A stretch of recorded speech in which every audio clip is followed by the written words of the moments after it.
Go ahead and call the meeting to order. Myself, Lauren Efren, present here at the table, joined by John Purcell and Jeff Galdenzi online. I have Nicole Olson, that represents a quorum. We're also joined by Mark Schweitzer from Colliers, Jeff Wyszynski, and Justin Hopkins from Tecton. And I'm so sorry, can I ask you to introduce yourself one more time? Frank DeReyes from Kohler Ronan. From Kohler Ronan, thank you. If we could all rise for the Pledge of Allegiance. I pledge allegiance to the flag of the United States of America and to the republic for which it stands, one nation, under God, indivisible, with liberty and justice for all. Okay, slight change to our agenda, if it's okay with the other committee members present. We'd like to hop up to, wait, should we get him in the room first? Yep. Probably do the minutes. Okay. We want to get to the executive session sooner rather than later for Adam's schedule, but for now, let's go ahead and approve the minutes. So agenda item number 4, to hear, consider, and approve the minutes which were provided in backup for 6/16 and 7/14/2026. Can I have a motion to approve the minutes? Motion to approve. Thank you, Nicole. Can I have a second? I'll second. John, thank you very much for the second. All those in favor? Aye. Aye. Okay, unanimous. We have passed the minutes. Let's go ahead until we see Adam. Sorry, guys, we're not going to be, oh, there he is. All right. We will come back to agenda item number 5. At this time, I'd like to have a motion to move into executive session pursuant to CBS 1-200-6E and 1-210 B24 for the Dwight contract reward discussion of commissioning agent services. Can I have a motion to enter executive session? Motion to enter. Thank you, Nicole. Can I have a second? I'll second. Thank you, John. We're going to go ahead and lock the meeting. I'd like to invite everyone who is in both online. That's Antonia. Hi, Antonia. Sorry I did not welcome you at the beginning. Welcome. Antonia from Tecton will be joining us, as well as everyone at our table here, who I just mentioned, as well as Adam Tulin from purchasing for daily folks. Okay, I need a motion to exit executive session, please. The time is 2:24. Can I have a motion? Make a motion to leave executive session. Thank you. Can I have a second? I'll second that. Thank you. All those in favor? Aye. Aye. Okay. Aye. Oh, no. Dina. Oh, Dina. Hi. Thank you for joining us. Okay, we have come out of executive session. On the table now, Jeff, would like to make a motion. So I'd like to make a motion to disqualify IES as a vendor, given the lack of response and lack of clarity from pricing perspective. Okay. Can I have a second? I'll second. Dina, all those in favor? Aye. Aye. Aye. Any opposed? Any abstentions? Okay, we have voted to disqualify IES. Everyone else has submitted their scores for the fee proposal. At this time, Adam Tulin from purchasing, would you like to announce, and we can then therefore officially vote on who the reward will go to for the contract? Yes, at this point, SES is the high scorer. That's who I would recommend award to. I look to the committee now to formally make that recommendation. Okay, I think we've had a really extensive process to review all of the bidders. We appreciate everybody who applied for this position. We hope that you realize just because you didn't make the cut for this one, there are plenty of other projects upcoming in Fairfield, and we hope that you reapply for those.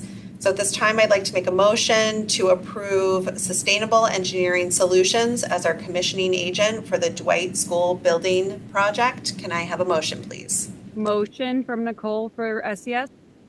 Thank you, Nicole. The time is 2:26. Can I have a second for that motion? I'll second that motion. Sorry, just because John is at the table, I'm Oh, going to. sorry. That's Dina okay. Pelizzo seconding the motion. Okay, thank you very much. All those in favor? Aye. Aye. Any abstentions? Okay, any opposed? Great, then formally I'd like to congratulate Sustainable Engineering Services. We look forward to working with you. Adam, you'll follow up We're and gonna notify get a them formally. recommendation going and. To go in front of the Board of Selectmen? Sweet, yes, because it's over $50,000. Yeah, so I'll need to prepare. Okay. And we'll need to adjust their fees based on the feedback. Yep. Okay. All right, thank you, everyone. I am going to jump ahead. We skipped item number 5 to hear, consider, and approve the Colliers invoice 0001202336. It was provided in the backup.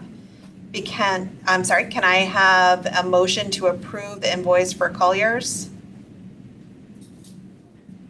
I'll make a motion to approve the invoice for Colliers. Dina Thank- Pelizzo. Thank you, Dina. Can I have a second? I'll second. Thank you, Jeff. All those in favor? Aye. Any? Thank you, Nicole. Okay, unanimous. We have approved Collier's invoice. All right.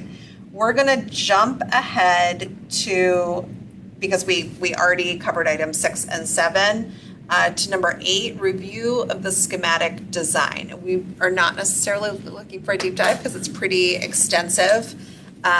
Mark obviously had sent it to us and we've all had a chance to kind of look at it, but we're still submitting questions. Mark has given us until this Friday, which I personally appreciate. I had a little bit of a burst appendix situation over the weekend for one of my kids.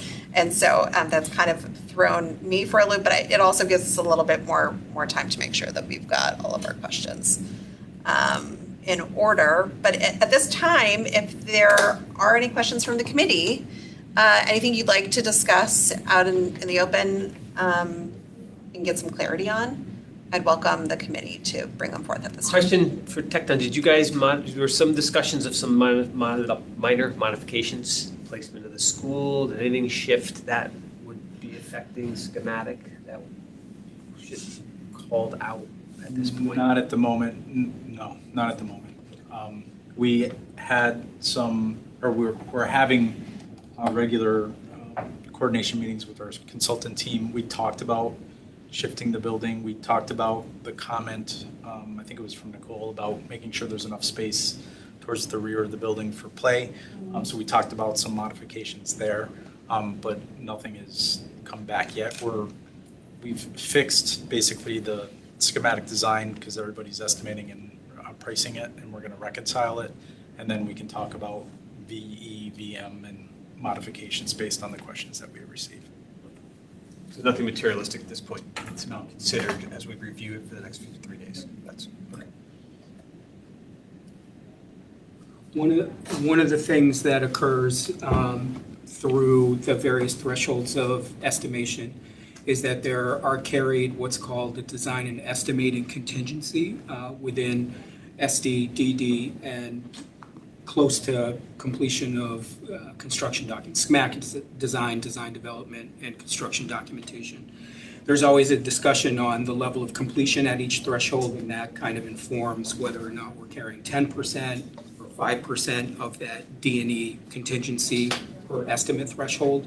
And that presumably is there to account for any swings in scope, which I wouldn't necessarily put a modest shift of a building pad at this point. Certainly, if anything comes up in our consultant coordination meetings that would significantly impact scope, we will flag it to the project team to make sure that we account it for within the estimates. I would expect that there are going to be some modifications to the grading based on the conversations that we have with the CMR, OPM, and our estimator about, so they're doing an analysis now on cuts, fills, balancing. So there's going to be, that's going to be the work between now and basically DD to get fine tune this thing. So, yep. Just to jump on what Justin said, as well, on the other project, we talk about the cone of uncertainty, schematic design, higher design contingency, and as we get down towards the actual bid number, that design contingency gets less. Right. So as we go. So I just want to make sure there was nothing to consider. I don't want to read through hundreds of pages of documentation and then come back to, well, you should, Shouldn't have looked at could have those. skipped those 10 pages. That's all. Nothing substantial. Okay.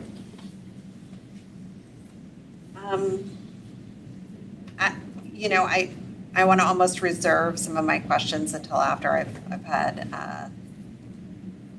been keeping a running list, but one thing that kind of came up just in terms of finishes, and so maybe this is like further down the line or when we get to the reconciliation meeting. Thank you. I don't know why that word keeps escaping me.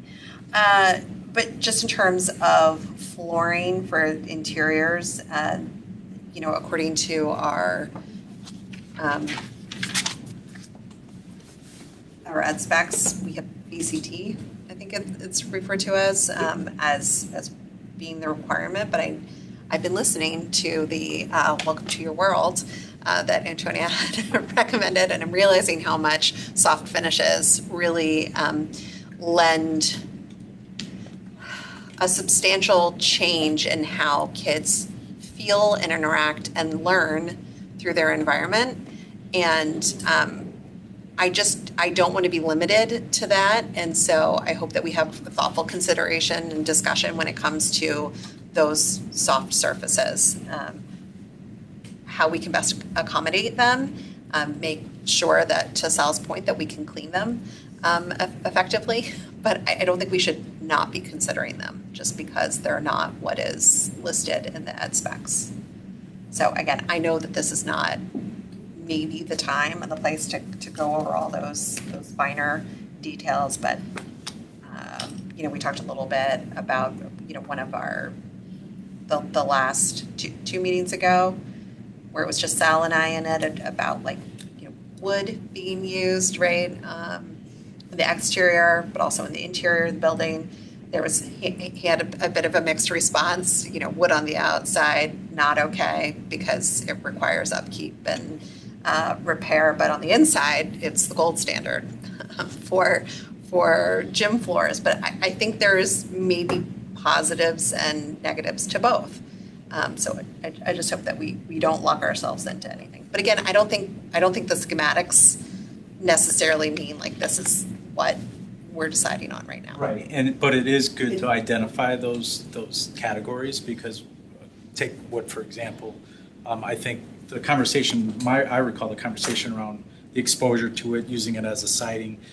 Maybe there's a way that we can articulate it or use it at the underside of canopies so it's more protected, so that it's a balance between the desire to have some wood versus the long-term longevity of the placement of the material. So that's, I think, that topic is a good one to keep on the radar as we go through the reconciliation, the discussions about VE, VM, and design finishes. So and we maintain a log as we go through the reconciliation. Well, even now, we'll go through and we maintain a log as far as we get, especially in reconciliations, the floor finishes or whatever. Basis of design is VCT. I mean, it's listed here throughout. I'm just looking at a page that has health services, faculty lounge, visual arts. They all have vinyl composition tile listed. Correct. And if we're pricing things per square foot, I don't want it to be just limited to that item if we haven't had that open discussion yet.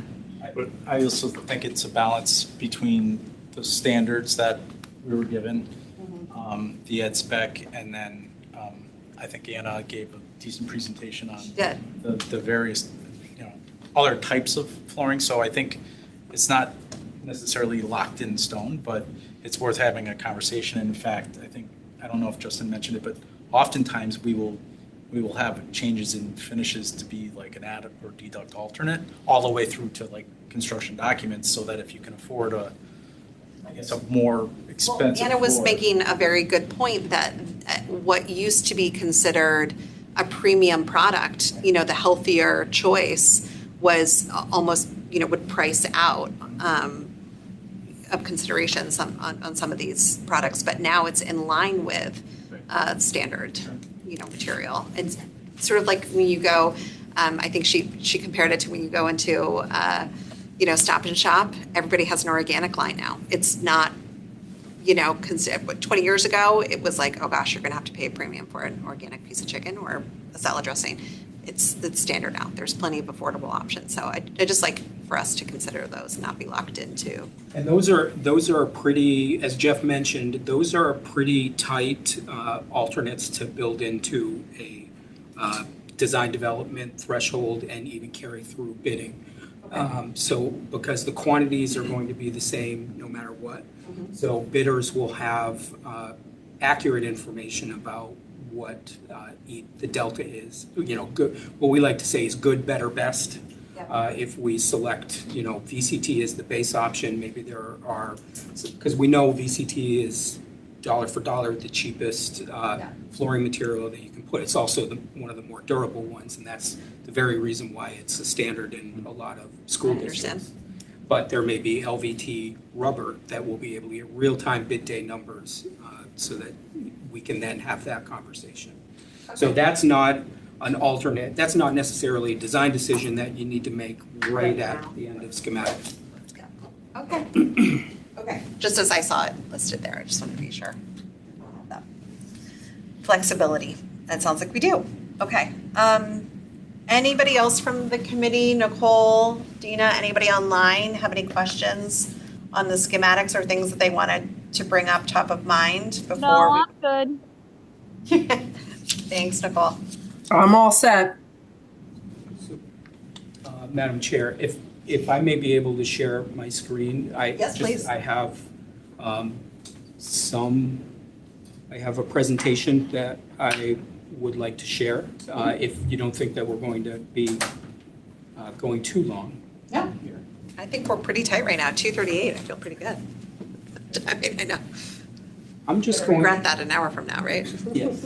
I'm just going to go to our roster of design coordination meetings and mention that last week that we did have a safety and security meeting. For the purposes of our updates to the SBC, we're considering those confidential. So I think Antonia maybe already communicated, Mark, the minutes from that. So we're not distributing the presentation or the minutes as part of this. The one thing... We will be, but we're going to redact the security options. Okay. Security. Yep. So on the right-hand portion of the screen are our roster of design coordination meetings. The next one that's scheduled for next week is building systems, and because we have 3 options, mechanical options that are currently in the schematic design narrative. We have Frank with us here. If we anticipate that this conversation is going to extend multiple meetings, so if the committee's comfortable, we can start describing to the... I would really appreciate that because I feel like the limitations of having only 3 of us at the design committee meetings, it's difficult to then have like an open discussion about what was maybe discussed right there rather at the table. So I appreciate you bringing it to everybody now. So before we get to that, I just want to mention regarding the schematic design submission, cost estimation is ongoing. We've had meetings with both estimators, Gil Bain's team. Our reconciliation is scheduled for next week. We anticipate getting the estimates from both parties this week so that we have some time to review them and be prepared for the reconciliation meeting next week. And as I think we've mentioned, there's a number of drawings that are associated with it, as well as a report that consists of the narrative and the appendices. I think everybody is familiar with the content at this point, and we'll certainly look forward to seeing and responding to any of the additional questions from the committee. So Want to get right into the three options included in schematic design as far as the mechanical systems. We'll have a little bit of discussion about the efficiency, comparatively, the efficiency, the costs, and the maintenance of them. It is important to note that there is a rebate and incentive program through the utility company associated with the geothermal options. Really hear from the committee what the concerns are, and hopefully respond to any questions. So we're not going to solve all the issues with these. I think we're very close to having real-time or at least estimated numbers of each of these systems. So that will kind of go into the stew of considerations as we go forward. So Frank, I'm going to just kind of turn it over to you. Yeah, so again, I'm Frank from Cole Ronan, mechanical engineer and project manager for this project in particular. But right now we have basically three design options. The easiest way to describe it is a full geothermal system, a hybrid geothermal system, and a more conventional air-cooled chiller condensing boiler. So with the full geothermal system, we basically have all of the equipment using the geothermal well field. So we have water heat pumps that will generate hot water chill water. That hot water chilled water is distributed to chill beams within each of the spaces. Occasionally localized fan coil units depending on how the architecture works out. And then we have water source roof mounted equipment for the gym, cafeteria, and stage, which is a dedicated unit. And then DOAS system for the classroom, early child care center, and other areas, administration of areas of the building. DOAS, just because we're the land of acronyms, dedicated outside air system. They're Outside air system? Yeah. Yeah. They look like tractor trailer units on roofs. So they're big, large units. The DOAS. Yeah. And they're bringing in fresh air, filtered fresh air. Right. Which Dwight does not have right now. Correct. So not to get Like into does have the DOAS system. Not in the classrooms. And currently, yes. We run a full DOAS system up in the building. We wouldn't be here today if we had that, Angelus. We don't have air conditioning. We have a DOAS system. It's for dedicated outside air, so you're getting fresh air into the building. It's hot, but it's fresh air coming into the building. Wait a second. I was told that we have vents that like suck air out, but there's nothing that's pushing. Yes, you're pushing air. Fans are pushing air into the building. You have a DOAS system up there. Not just into the Maybe it's office and heating and the, ventilation. You have cooling in the main office area, but you have DOAS system throughout the building. So what do you like, run it at night when the outside air is cooler? It runs all the time. That's why we get heat issues up there, because we have to bring outside air in. So if it's 90 degrees We're outside. still bringing in So it outside might be air. more of a heating and ventilation Yeah, type of means system, that heating only, cooling. no cooling. No cooling, more ventilation only. So with this system, our DOAS would obviously heat and cool the air. And not to get into all the nuance, but typically what we do with our DOAS system, there's some options with what we choose to do with chill beams, whether it's sensible only or induction beams. The difference is that one obviously only does sensible cooling, whereas the other one could do sensible and latent. And if you're not familiar, you can think of it as a person generates both sensible and latent. Latent being sort of a moisture heat gain, if you will, whereas like a computer or a printer just has a sensible component to it. And so what we typically do is to design that DOAS system to treat and handle the latent component element, and then within the space you have sensible only chill beams. One of the benefits with doing chill beams as a system is it is more efficient to transfer heat or energy through water as a medium than it is air. So previously with a lot of systems you had like a variable air volume system with VAV boxes that would modulate based off of heating and cooling needs in individual spaces. But with that system, the ductwork is significantly larger because you're using air as your heat transfer medium. And so what that does is that obviously starts to impact the architecture, because now I have ductwork which is 3 to 4 times bigger. And that can also be challenging in an environment with money, yes. Yeah. So the ceiling cavity starts to grow, what the requirements are, which means you need to either have higher floor heights or you have lower ceilings. both of which, there's the visual impact of having lower ceilings, and then obviously if we grow the building too tall, there's money involved with that, so. He keeps looking over here because we want the ceilings as high as possible. So it's always, it's always a coordination element in design, trying to keep everything as high as we can. So with option 2, So option 1 would be the most energy correct. efficient option because Yeah. you're using the geothermal in all aspects of it. Correct. Chill beams. Yeah, so it's to get into other slides, but Oh, yeah, yes. another So slide. option 1 would be your lowest EUI, your energy use intensity for the building. Option 2 would be your second, and then option 3 would be your highest. So option 2, just to quickly go over it, what ends up happening is in order to save some money, because this tends to be a little bit cheaper, we divorce the DOAS and the air handlers off of the geothermal system, and we use air source heat pumps. So we're basically using air-cooled equipment, which can still achieve the same conditions. The internal components, the chill beams, fan coils, doesn't change. What changes is that air handling unit element. For the larger spaces, right? For all of them. For all. Right. Okay. And then option And 3, it's a way to bring the costs it down brings the cost down. effectively, but it's not as efficient. It's not, the system isn't as efficient. Right? Brings So- the installation cost down, but does it bring down the cost over time or the maintenance cost? Well, that's part of what we end up doing with the estimate, is we typically do a life cycle cost analysis, Okay. which we'll sort of get into. We have an initial estimate where we think it's gonna land. Once we get the estimates, we'll evaluate it more closely. Then to just give you that information to say, over a 25-year period, we anticipate this particular system to have lower life cycle cost. And then you could make a decision, is it worth pursuing that, or do you want to move in a different direction? Is that how Cheshire made the decision? Yes, I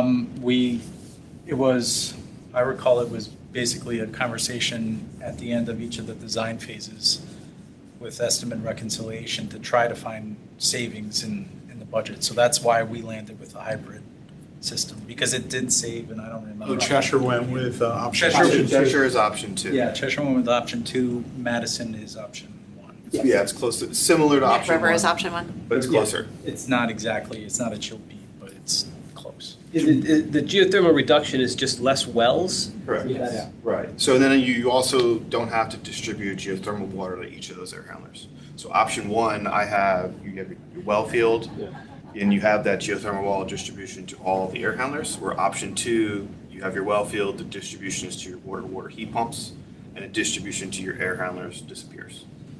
Is there supplemental heat and cooling Yes. outside of geothermal? Yeah, so what we typically do, or have had success, particularly Cheshire, for example, is we will have the air handling units have a supplemental hot water coil. So in the case of an emergency situation, you don't have to run compressors to generate heat. Instead, you could use the hot water coil in the air handlers, which is a lower electrical draw than it is to run the compressors.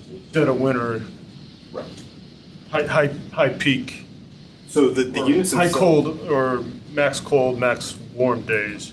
Yeah, the units themselves will be capable of hitting that design day. We use a supplement is if you experience a condition that's beyond a typical design day, so you're looking at something closer to 0 or even negative temperatures, then that supplemental coolant might kick in to help, or in case of an emergency where you're trying to keep the building from freezing. Because the more compressors we add to the system, the bigger the generator gets, and the bigger the generator gets, the bigger the cost. The operational and first cost goes up. So. All right, we'll let you get to option 3. So option 3 is your more conventional air-cooled chiller, condensing boiler option. It does use fossil fuels. And in this instance, we end up using chill water and hot water to distribute to air handlers that are on the roof as well. In each of the systems, we're still looking to do a chill beam system. What does end up happening is how you generate that hot water, chill water changes between the systems. I have to ask, we all know that burning fossil fuels are the worst thing for the environment and it just have long-lasting impacts. It is option 3 still the most used option for new buildings? No, most of the buildings we are doing these days are closer to option 1, option 2. Okay. Good to know. So people are moving away from it. Yeah. That's common convention. Okay. So, and I'm sure this will get into this discussion a few slides later, where option 1 and option 2 from a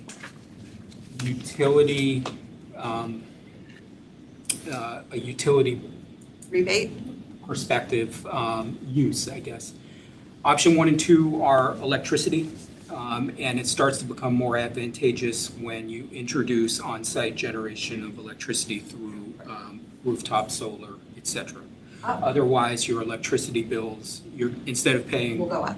gas company, which at this point is more economical from a BTU purchase standpoint, your electricity bills will be higher than, say, your gas bills. So it kind of cancels. And that all kind of goes into the energy model, the life cycle. But that's currently, and maybe that's a little bit because it hasn't become standard It everywhere. hasn't become ubiquitous yet. In Connecticut, we can generate electricity from solar, from wind, or from other sources. But putting gas boilers into the school, we're actually burning fossil fuels in the school. Yeah, some of your So we have incentive- talked about solar as options. Obviously, we currently have a solar array that's on top of the current school building. And we have sort of a subcommittee that's exploring, one, the life of the lease, how old the system is. And then I noticed in your latest iteration, there was the email that you sent out today, and I'm sure you're going to get to it, but the availability of roof space that we have to maybe increase that. But that would be a way to obviously bring down the energy cost if we could somehow. Right now, I think we give it back to the town. We don't obviously keep any of it for Dwight, right? It's what's the term that you told me? It's net metered, so it's just Not metered. So it doesn't go to Dwight, it goes to whatever, the grid. it's the same. They pay, the FPS pays the electric company, so Dwight uses power, but Dwight generates power. So if you We don't export power. We don't have a net export of power from Dwight. because you don't I found- generate enough. Didn't know you were there. Awesome. Okay.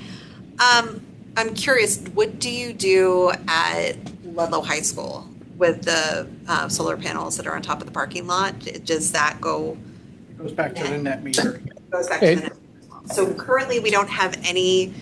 I don't know if there are any solar arrays anywhere else in town at any of the other schools. Do we have anything that goes? Lots of our- We have 13 systems, Lauren. They're all used by the schools that are hosting those systems. They're all used by the schools? Power generators use. The power generated by those PV systems are used by the schools. So there's no excess that we sell. Okay.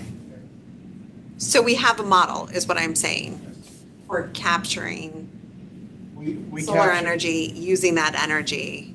You'd be hard pressed to have a PV system that was big enough to operate that building. What building? Totally. Our building? Yeah, so Our building. if you need 100 units of electricity coming in, Uh-huh. the solar panels are only generating 85. So what he's saying is you still have to bring 15 off the street. Regardless. So you're reducing dramatically your need from the power company. I'm just trying to find a way to bring, if we're worried about cost of electric going But that up. 85 units I'm talking about Uh-huh. is cheaper. Yes, you're producing that from the PV.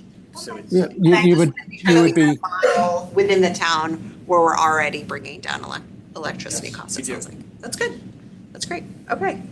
but there's associated costs with the PV system that, Of course. the PPAs only last for 20 years. And then after that, you're looking at picking up the maintenance of the systems if you want to maintain the system. So it's more than just say we're going to put up a solar panel and we solve the problem. There's a lot to it. I don't think anyone's saying that. I'm just saying it can help alleviate some of the strain from electrical costs that would be associated with something like a geothermal or a hybrid system. It definitely makes option 1 and 2 significantly more attractive. Without the PV, the life cycle costs for option 1 and 2 quickly the benefit starts to go away. You're going to do a more in-depth study and provide us with that. Right, yeah, so we we can justify. We have an energy model, and based off of that energy model, we would use that and based off the estimates to then determine and provide that feedback for the committee to then make that decision. Okay. Ideally, once we enter DD, we've made a decision on the system, Yep. and then we can advance that singular system a lot further. Okay, and you mentioned another acronym that I'm quickly becoming familiar with, EUIs. Energy use intensity. Yes, but for the benefit of the rest of the committee, what is sort of like the gold standard? What do most It'll schools or buildings want to achieve? Like, obviously, the lower the better. right. So it'll vary based off of the system you choose. Uh-huh. So if you go full geothermal, you're probably looking at low 20s. If you're doing a hybrid, you're in the mid 20s, and if you're doing fossil fuels, you're probably 30 and up. But there's also incentives, that go into that. So The utility. lower your EUI, the Correct. bigger the incentives. So a lot of the easiest way to describe it, there's just two paths. If you're have an EUI below 25, that's path one, and there's a certain dollar per square foot that you can achieve. And if you're above 25, you're path two, and there's again a certain dollar per square foot, but it's less. So they're willing to pay you more because you have a lower EUI, and that has to be proven out by the energy model. Okay. Which our energy model would be sort of like mapped out. Right, yeah, so we would, obviously there's consultation with the committee, we would get into building schedules in DD and start to have further discussions about, how the school is going to use, not just from a typical day, but also beyond. Do you have PTA meetings, do you have, rec leagues that are using a gym, or events during the summer, beyond, let's say, a basic summer school program or something like that. We will typically start schematic design with what we've seen for schools of similar types. We've got a lot of experience, and then we start to push and pull based on how you guys intend to actually use the building. And then can we set sort of like our goals for, I don't know if that's possible when you're planning these out, but say we wanted to achieve, just off the top of my head, like a 24 EUI, Well, something below the yeah. 25. And what if we didn't hit that? What if we went above it based on? If we believe we're close to 25, we'll probably submit as path one. What happens is if you come back and after operation of a year, you're not actually below that, you move into path two, and that's okay. But the issue is once you submit as path two, you cannot move to path one. So if we submit as path two and all of a sudden everything's running great, smoothly, you're running more efficiently than we expected, you're stuck in path two. So if we think we're close, we would submit as path one, and what ends up happening is you lose like $1 per square foot or something like that.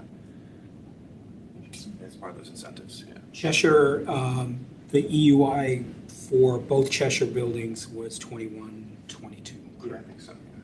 So even with a hybrid You haven't system, started fully operating, we haven't started fully. and you have to wait for a full year until you can kind of see what your It's actual is. The measurement and verification element. So once the building is handed over to the town and the town begins operation at the start of a school year, then it gets metered for 1 year, and based off of that metering, it gets submitted to utility company, and they then confirm that it's running where it should be. That's why commissioning is important, Yeah. which happens beforehand to make sure the system is running where it should be, and if there's any quirks that are happening, they get addressed before you start the school year, or you could be burning electricity unnecessarily. Right. Okay. I think this is all really worthwhile discussion, and I appreciate you kind of walking us through the nuances. It's still very new to me. There's but- a lot. All right, we'll let you keep going. Thank you, though. So the next couple slides are a description of the actual systems, which I think you've already done, so maybe. Yeah, I mean, I kind of went into most of that. I think just to touch on, so for option one, we're currently estimating 85 wells would be required. I thought it was less than that for some reason. I don't know why. The Option two is less. Option than two that. is less. Okay. So it was one well per about 1,100 square feet, yeah? So about 1,100? We have 8,500 square feet, so. So we, that's why I usually thought it there'll was be a less. test well once, if we confirm that geothermal is the desired approach, we would ask that a test well be done in design development, we will then use those results to input into our programs to verify. A lot of times, what we've seen recently is we've got well spacing between 23 to 25 feet, and we do staggered well configuration. They don't necessarily have to exist in a singular location. They could be over the course of, say, multiple parking lots, as an example, or maybe in various fields. There are limitations with site drainage and where we have to be distance from certain site drainage elements, but that is something we coordinate with civil. When do they do deeper wells versus the 500? When do you go down to 15 versus 5? We've typically been okay around 500. We have done a handful of projects around 800. We have not typically gone deeper than that. There is a threshold where certain regulations begin to apply, and it becomes more challenging from a permitting perspective. Are you currently doing the Long Lot School in We are. Westport? And they have how many? I don't know the quantity of wells. I'd have to ask my coworker. But I was involved with the Cheshire projects, the Madison project as well. I have another project that's about to go into construction in Roxbury. That's also full geothermal. I think Long Lot is like 50% bigger than Dwight. It is, it's much bigger, but I don't think they're over 100. I'm just curious, 85 seems. Yeah, it depends on the ground conditions, right? And whether or not the building, how heavily the building skews to being a cooling dominant project. So what we typically do is, as part of our energy modeling process and as part of sizing that well field, we implement or input that information into 2 geothermal projects or programs, if you will. And what that does is it basically tries to calculate over a 50-year period how the ground temperature will change. And so sometimes you have to add wells to basically account for the fact that over, say, a 50-year lifespan, your return water temperature starts to increase. And you want to make sure it doesn't exceed whatever the manufacturer's limitations is for entering and leaving water temperatures. That gets a design element, which is what we would sort of address. Is that the useful life of the well, 50 years? 50 years. What's the useful life of the school? 60, no? 60. I mean, it's We have to ADB approve pipe, so it's 20. it'll last a long time. I think the Board of Ed has to be able to approve it as 20, but if it's brand new, isn't it longer? Check, I don't know off the top of my head what the require is, but I can let you know. We're at 63 years right now for 20, so And then heat well over what we pumps, thought was mechanical useful. Stuff has useful life. 25 years, yeah. But once they're in, they're in. They don't, you can't like excavate them back out. The wells? No, once they're in, they get buried. So one of the benefits of, let's say, a geothermal system versus air-cooled, the wells sort of disappear with the site, right? Whereas if you have an air-cooled chiller, you have to find a home for that air-cooled chiller, and then you have to be cognizant of the noise it makes to adjacent property line. And there's no maintenance, repair, replacement on Not- the well? not in the for well. 50 years. No. Oh, okay. There's strainers, you'll periodically flush them, maybe once a year, but that is, They're in the mechanical room? most of them will be in mechanical room. Yeah. Pumps So are mechanical room as well? pumps would typically be in mechanical room. So in an ideal world, we would have within a singular mechanical room, the water heat pumps, your hot water pumps, your chill water pumps, your geothermal pumps. And then you'll have piping distribution out to your chill beams and your howlers. Yeah. So they might have a- room. So the option A would have a longer payback, but if you look at the life of the school, 50 years, it's probably got a better payback over 50 years because you're Right. replacing stuff 2-3 times. Right. Yeah. Like a chill beam, you're talking about a copper coil, so life expectancy in a chill beam, periodically clean it, it could be 50 years. What typically fails is the fan motor, belts, that sort of stuff, compressors.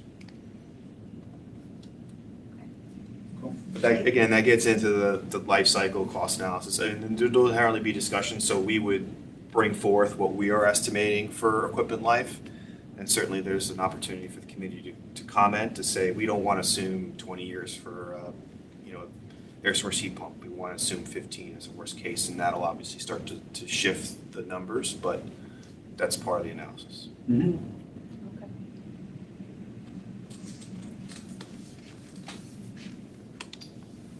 We sort of touched on most of the elements. Where's the hybrid? Yep, so the hybrid, again, similar to option one, what we generally see is the reduction in wells, so we're currently estimating 66. Again, we would verify that with the test well and our calculations. You still have water heat pumps. You're still capable of doing simultaneous heating and cooling through the use of our water heat pumps. Like option one, it is a modular design, so we can inherently build in N+1, so if a module goes down, you can still operate the school without issue. It does have high EER, low EUI, and on the air side, we're currently proposing chill beams throughout. This would be typical for option 1, 2, and 3. So a handful of photos of what that could look like and what those do look like. On the inside of the building. On the inside of the building, yes.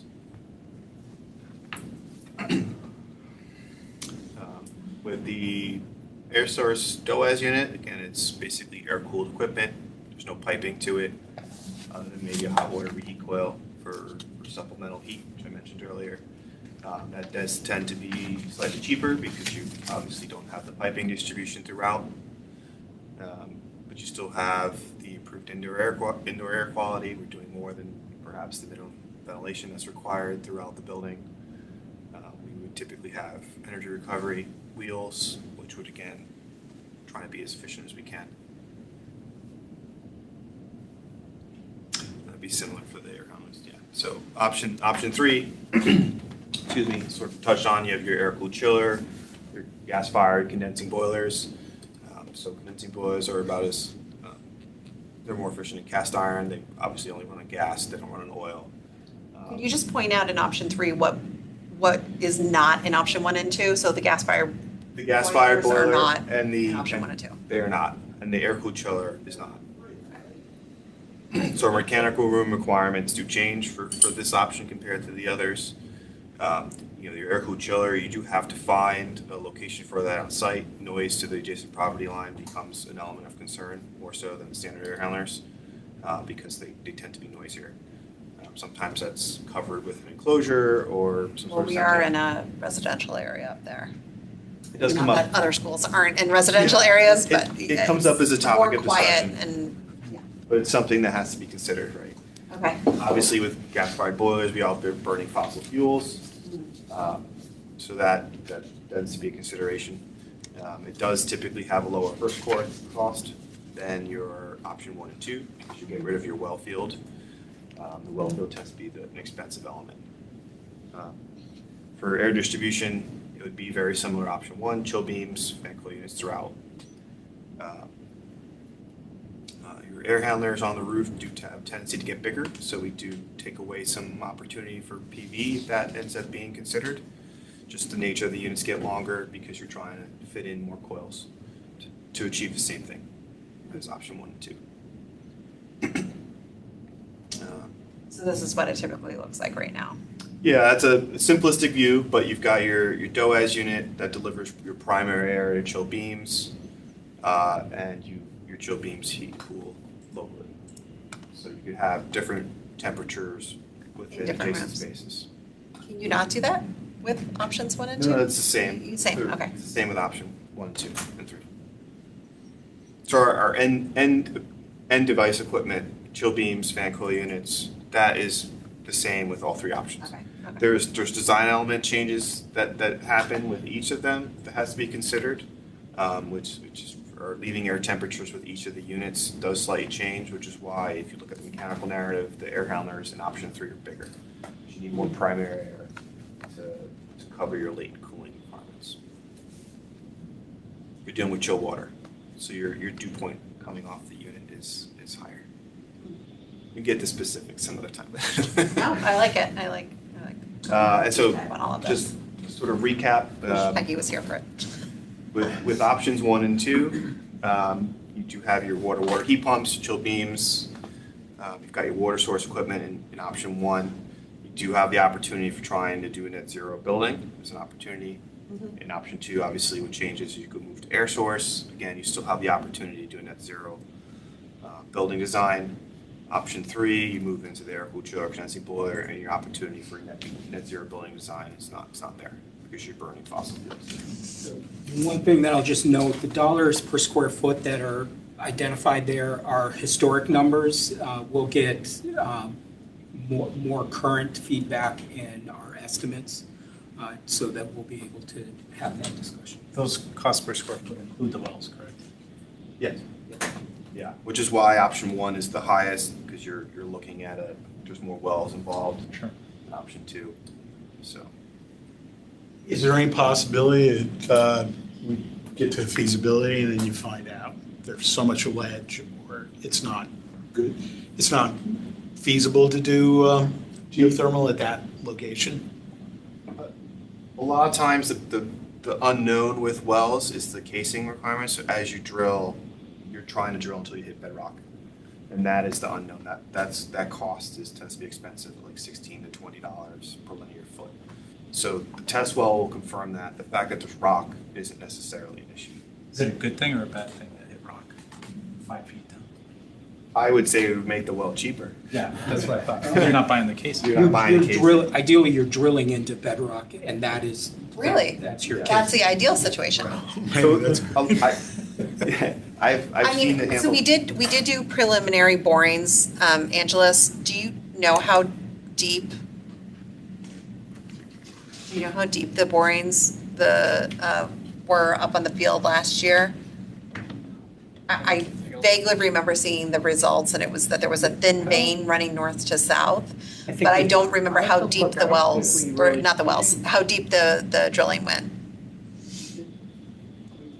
I have to go back and look whether we actually did well drilling or core. I don't think we did. I think we just did soil analysis and testing. Yeah, like test pits, right? Yeah, we did test pits. I don't think we did. No, but it was to try to find ledge, because the concern from various members of the Board of Finance was that there was ledge everywhere. So And we it did turns out some that there geothermal. wasn't. We did some geotech Yeah, drills, so. soil boilers. Yeah, so we'll have to pull the soil bill. Yeah. We'll provide those to you guys if you don't have them, so. But what he's, Ready. Angelos, I'm not sure if you heard this, but what he's saying is that it's actually ideal to have bedrock to drill into. Absolutely. Then your. That's whole thing fantastic. Collapse on you. That's usually the biggest unknown is the casing, because that adds up quick. When you have 80 wells, I've seen casing requirements 60 feet down. I've seen others like 10 feet down. So if you're looking at $20 a linear foot times 80 wells, it adds up very quickly. Yeah. So until, what Frank is saying, until you reach bedrock, you're providing the casing. Casing, yeah, no, I get it, okay. So if there's an electricity outage at Dwight, does any of this have to run off of an alternate power supply? I don't know what the requirement is. We would have a life safety generator. We're expecting a fire pump to be required. So that life safety generator would typically handle your fire pump, some technology systems. I know there's been some discussions about this already, but it certainly could be expanded to handle or run certain elements. It's really a choice. But as you add more and the longer you run, the bigger the generator gets. But if we're looking at, if our aspiration is carbon neutral and then we put a generator in, we're driving a lot of, like option C. If there's a decision, we have to run some of that off of the generator. So it'll change. So if let's say your task with the generator is life safety and just building heat. In option 3, you're running a boiler, which is basically a 20 amp, 120 volt circuit, and the pumps. Whereas if you're trying to do that in option 1 and 2, you're running the water heat pumps and the compressors to generate hot water. So your electrical draw is higher. Yeah. So that starts to get into the generator sizing and what the requirements are for that. How do you get the answer to that? The narrative has already estimated a generator size based on previous discussions of what we expected to be on generator. It's a diesel generator? Yeah. But it's life safety. It's not intended to be like you're running it every day sort of situation, right? So it's loss Only of when you power. need it. Right, loss of power, testing. You have periodic testing requirements throughout the year. But it would knock us, obviously, off of. bottom line. The generator isn't what drives you off of net zero. It's the condensing boiler that will move you off that. The generator there is a life safety element. So that's sort of an exception, if you will. So the initial analysis is bedrock is between 7 and 16 feet throughout the site. So obviously when we conduct our formal geotechnical exploration, we'll be a lot more targeted with where those are, so we'll know exactly. Is that bicolor Ronan? No, that will be. Geotechnical? Yeah. Langan. Yeah. Okay, thank you, sorry. If geothermal is chosen, we would develop a spec so that you can do a test bore. That's what we would be responsible for. Okay. And yeah, so a geotechnical, geothermal well is different than a geotechnical boring. Right, yes. No, I understand that. Okay. You need the boring to be able to do the wells. You need to know. Know The what you're boring, I doing. think, is more for foundations and structural. Yes. Yeah. Whereas Oh. the well is for the HVAC side of things. And So one doesn't overlap either. no, No. but when you Test use, well that you get to use. sorry, I Yeah. didn't clarify that enough. Say that again? You're doing a test well that is one of the 85, Right. but you're also using that to determine when you hit bedrock. And Right, to As get an estimate. the ground composition, what the materials are, and then they'll basically write a thermal conductivity, and they'll basically run heat through that well over the course of a 24 to 48 hour period, and that will be able to determine and confirm what the heat transfer is.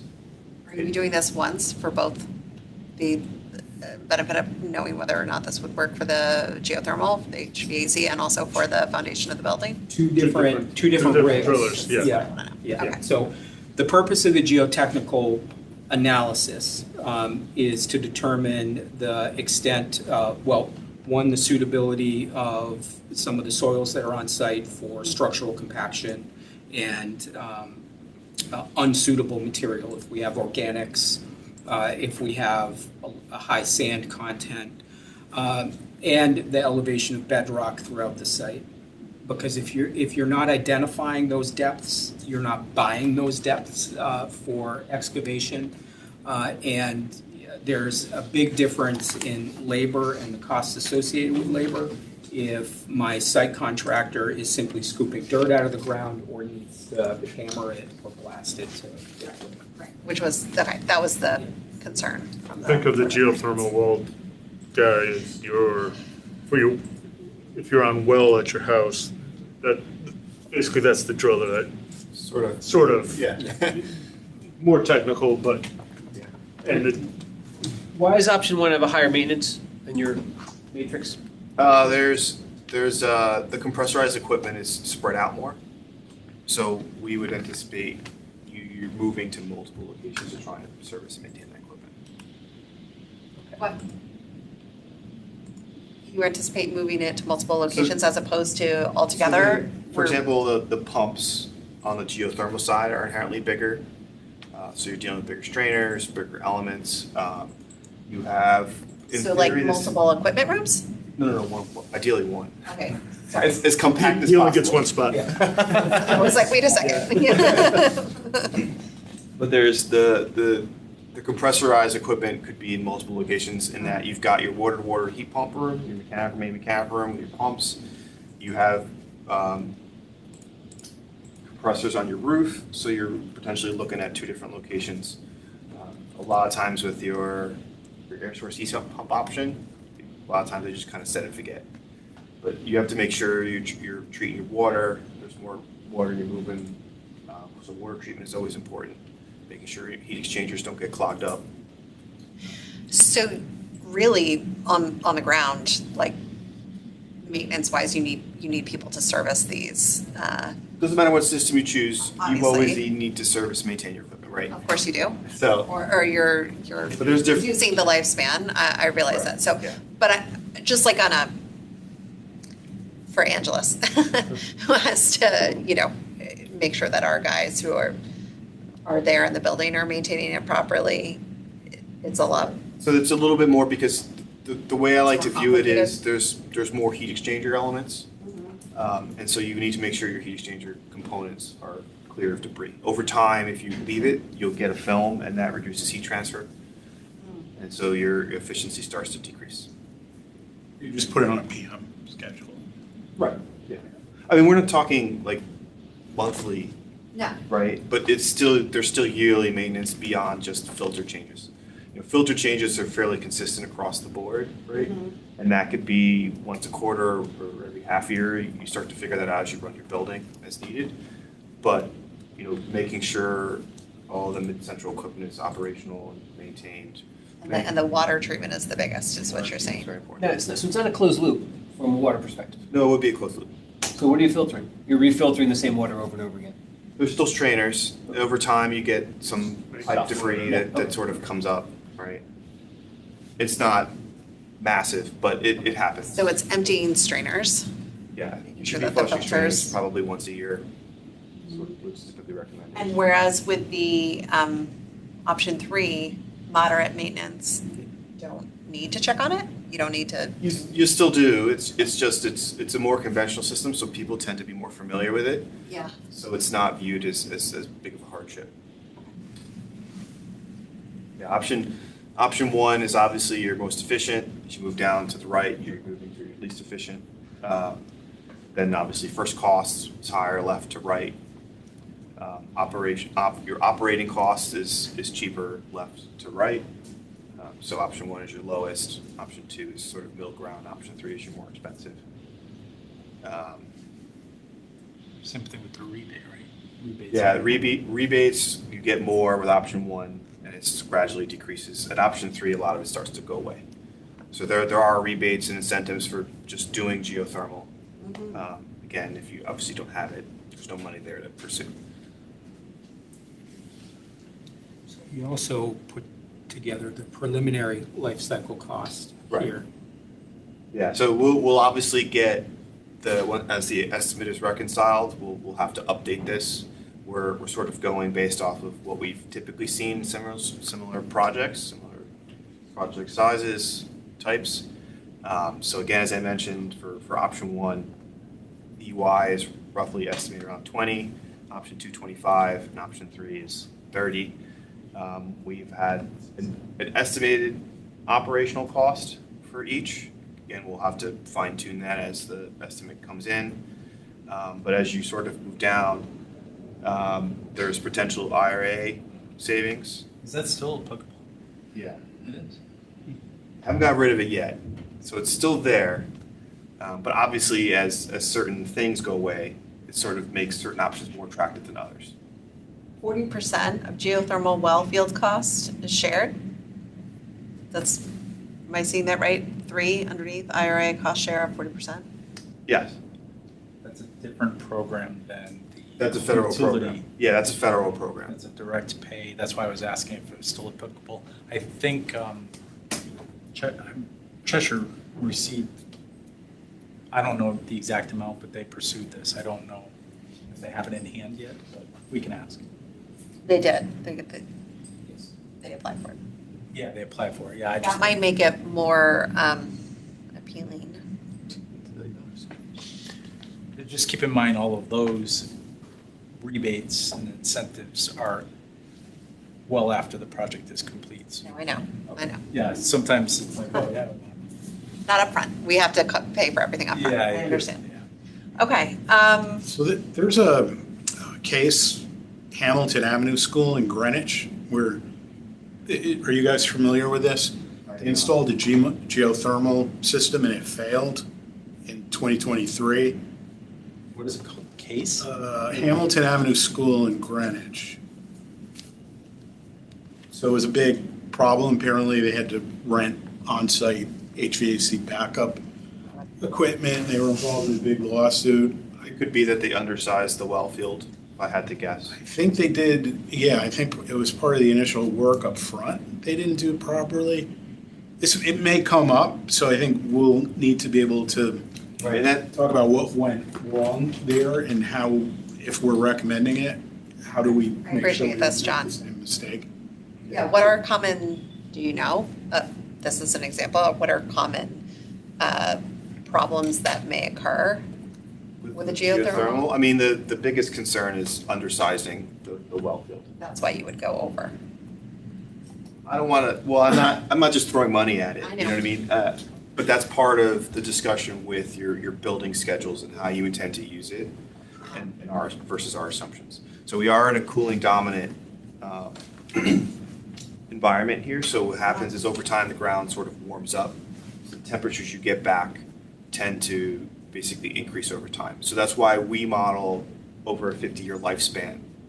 And sort of we have a tendency in our heating and cooling loads to input not only schedules, but also sort of use ASHRAE, like industry standard, basically temperature data. That's the nearest location, a weather station. And then we take all that information and we put it into our two software. And we sort of compare the two software to determine which is, we feel is most accurate. You're talking about heat, the ground warming. Are you talking about month over month, like September is warmer than February, or are you talking about year over year? Year over year. Okay, so more Yeah. like So we're not just looking at it as like, oh, each well is 2 tons. It's more than just that. There's a more in-depth analysis that we go into. okay. But that is a concern that other clients, if you will, have brought up, is the sizing of the well field, making sure it's done right. And at what point in the project do we need to be able to make a decision on this? Ideally for us at the start of design development, we would have a system selected and then begin to move forward.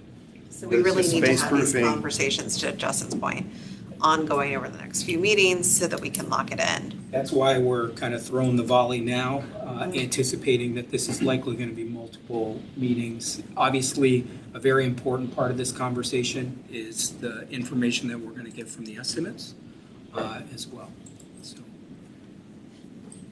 So my guess is, to your specific question, I would say ideally by mid-September, we would have a decision.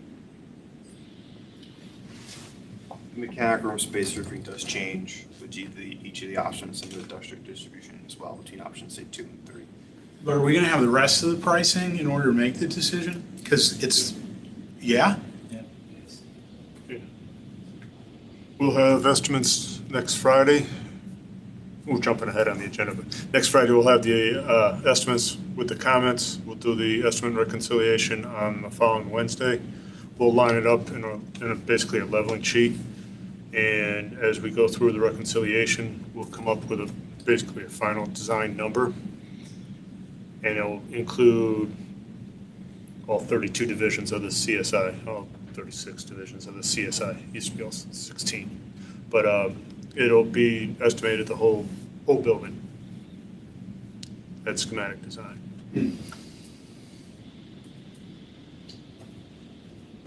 Okay. I think the important part of this conversation, I think, dovetails with the committee's efforts for investigating PV.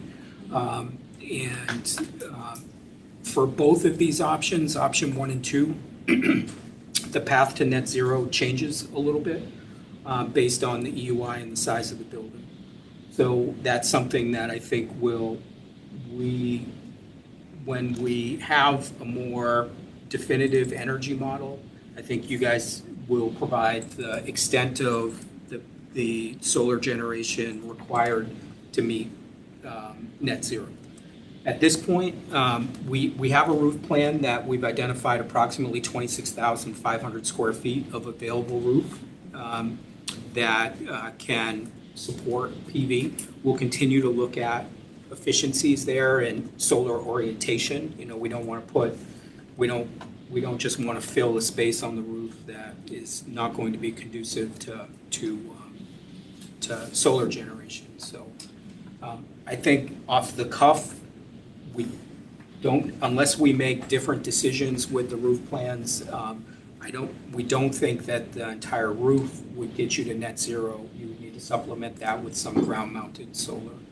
But that is a very loose. Ground-mounted or potentially over carport. Yeah. Something that's not necessarily on the roof. Now that is 26,000 square feet is pretty good.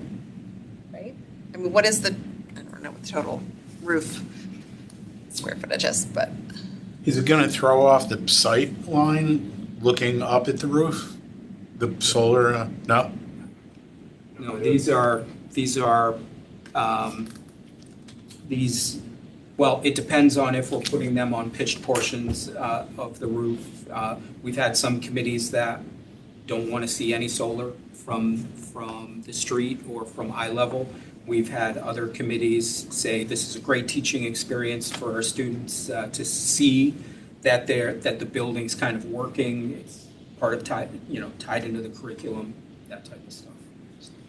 But from the street, the elevation is such that you It would wouldn't be see them from the street anyway. Part of this discussion, especially around net zero, is also going to be based on the envelope. What kind of windows we use, what the construction is, right? So there's. Yeah. So we'll typically, usually it's around design development and the design development energy model, where we'll understand what impact the thicknesses of the insulation in the exterior wall has on the EUI of a building. As a baseline, we're going to use our best practices, and I'll say that for Cheshire's building, option 2, we're at a very low EUI.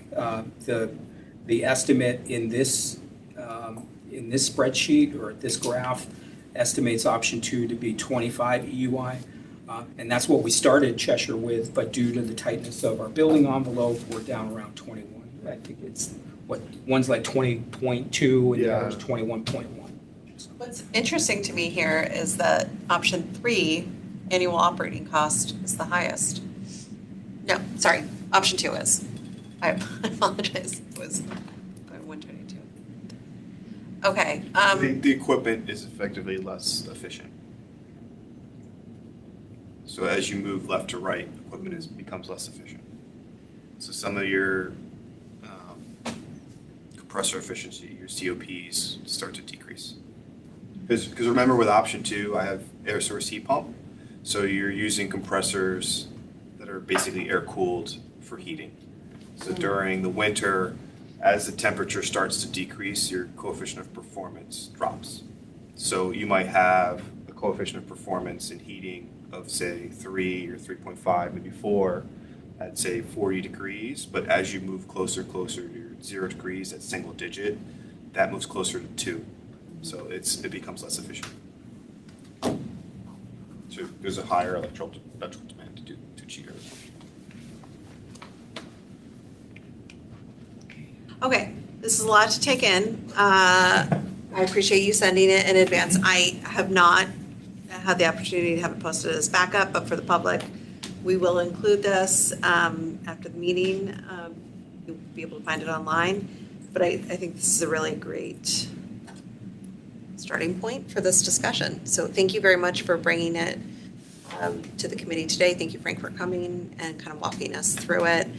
I know we fired a lot of questions at you, but you handled it well. Yeah, it's part of the process. Okay. Is there anything else that Tecton wants to cover at this time? I think that was probably enough. It was good. It was thorough. Okay. We are going to jump to agenda item number 9 then at this time. Project update timeline review by Mark from Colliers. Yes. Would you mind sharing it? Yep.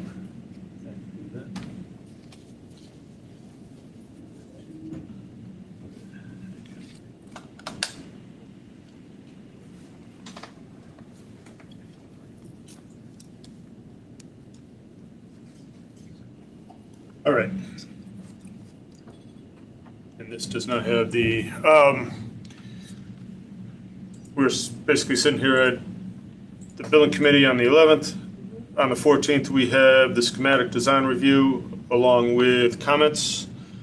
Sent out a reminder last week that all comments are due by the 14th.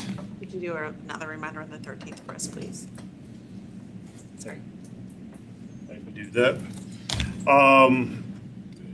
What I don't have on here is the 18th. We have the Building tour.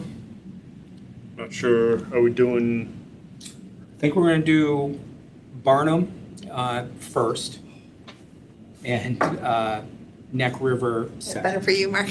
It's on the way, right? It's your leaving. I'd rather go far and come back. Well, the thought process is, and Lauren and I spoke about this morning, if there are people that are crunched on time, the Barnum Elementary School is more directly analogous to the programs that are in the building, including the ECC. So that would be the one that if you're only going to see one on the tour, it should be that. Okay. We ran into a little snafu of Kristen Bruno, our ECC director, and Mimi Matskelko, the principal, are at the beginning of a 2-day administrative retreat, and they won't be able to join us on that day. But I'd like to be able to give them the option that if they could only make it to one and not both, they could start at least with Barnum. And also for members of the committee, if they weren't able to make it to both. All right. After the 18th, we have the design reconciliation meeting on the 19th at Tecton's office.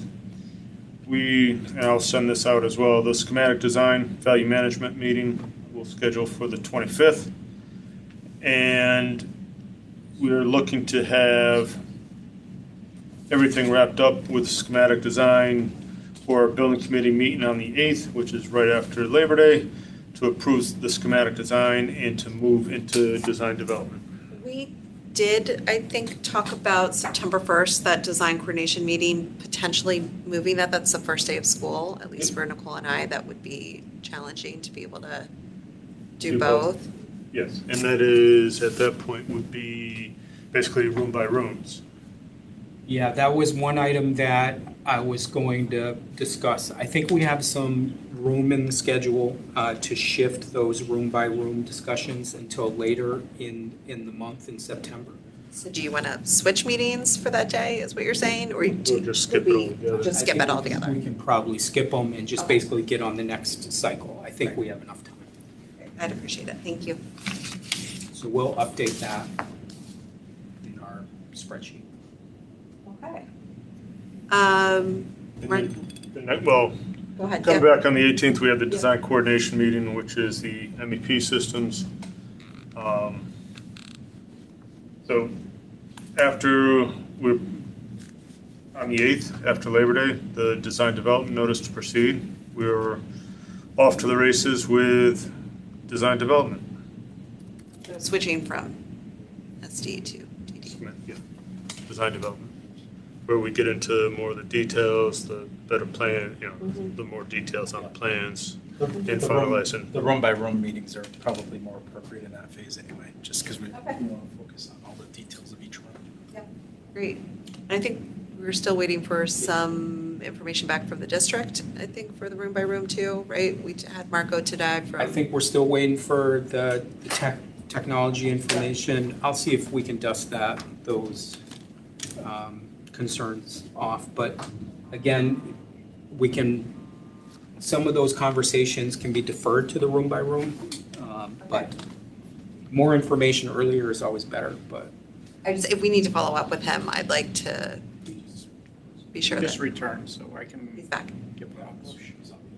And by skipping the first and pushing them into September, principals and are off the first day as well. Yep. School started. Okay. Mark, thank you for keeping us on schedule. Okay, I'm going to jump ahead to agenda item number 10. I don't know if we have any members of the public. I don't believe so, but at this time, I always like to leave room for public comment. Okay. Then at this time, 3:40, I'd like to make a motion to adjourn. Can I have a second? Second the I'll motion. second. Okay, thanks. I've got Jeff here at the table who seconded it. All those in favor? Aye. Our next meeting is scheduled, our regular meeting for the Dwight School Building Committee is scheduled for August 25th. Okay, thank you, everyone. Appreciate it. Thanks, Antonia. Bye, everybody. Bye, guys. Bye.